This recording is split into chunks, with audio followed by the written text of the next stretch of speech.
Ako si Jing Perez, 41 years old, taga Smoky Mountain. Ngayon, aso ko lahat, bale, 17 na lang. Pero kung tutuusin, sobrang dami pa yan. Madalas kasi gumagawa ko ng paraan para kahit paano makakain kami, makakain din sila. Lakad ako ng lakad. Siguro na sila, parang sa sobrang init ganito, nagkakaroon yata ng parang heat stroke. Pero hindi ko naman sila pababayaan sa pagkain. Talagang gumagawa ako ng paraan para makakain sila. Kasi wala na sila, naubos na. May mata pa. Pwede pa rin iulam. Iulam ko yan. Tapos minsan may mga kaibigan ako doon, Jing, malinis yata yan. Pwede ba pag pagbilan mo kami, kahit 20 pesos. Bibigyan ko naman. Kasi malinis yan. Pwera na lang yung sa basura ng galing. Sa aso na lang talaga yon. Pero kahit sa aso, nililinis ko pa rin.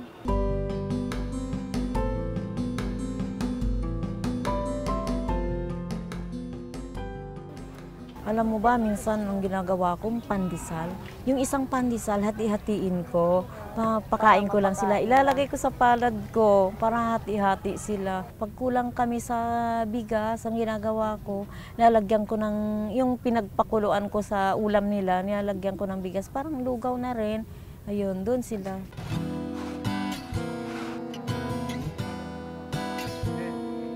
Wala ka ba dyan na maitinda? Mga tira-tira? Oo, titinda ko. Saan? Ito? Sure ka? Sigurado ka? Bait kasi yan eh. Sigurado ka, Beng? Sigurado ka? Okay. Kaya ang bigay lang sa akin. Pwede pa rin to. Kung hindi iulam, pwede ko pa rin para may pambiling bigas, pwede ko maibenta to. Alam niya ang diskarte ko sa buhay. Yan. Uy, dami. Ang bait. Pwede. Pwede siyan. Itinda ko. Pwede pa. Ako ang nagtitinda. Minsan may kaibigan ako nagtitinda sa Agora. Tapos yung mga tira-tira niya na hindi na naibenta, binibigay niya sa akin. Nilalako ko kahit saan para mayroon lang ako pambili ng bigas sa mga aso ko. Ang mga tinitinda ko, tahong, isda, kung ano lang maibigay sa akin.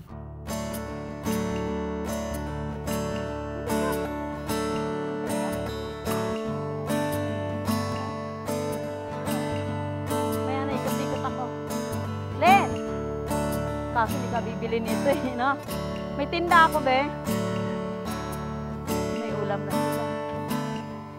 Bili ka pa, malay mo bukas di ako magpag-ano. Suki pa naman sila.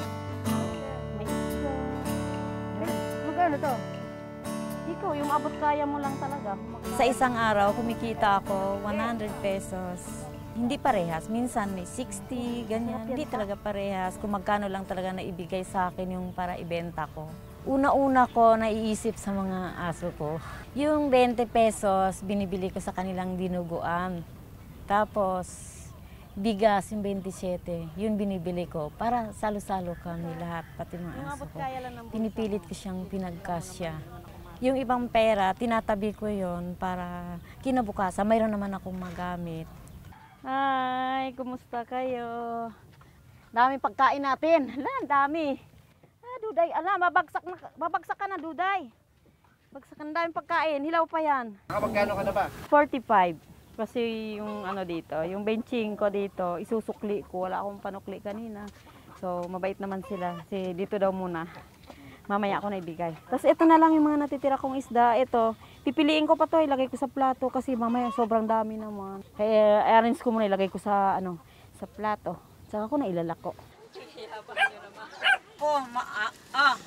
Kain kayo lahat. Ilang.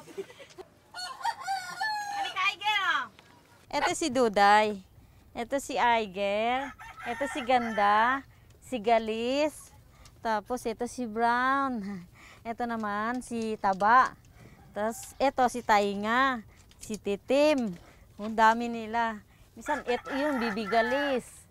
Marami pa lumabas sila, hindi ko na alam na saan na nagpunta, lumusot. Kasi nagugutom sila eh. Ito.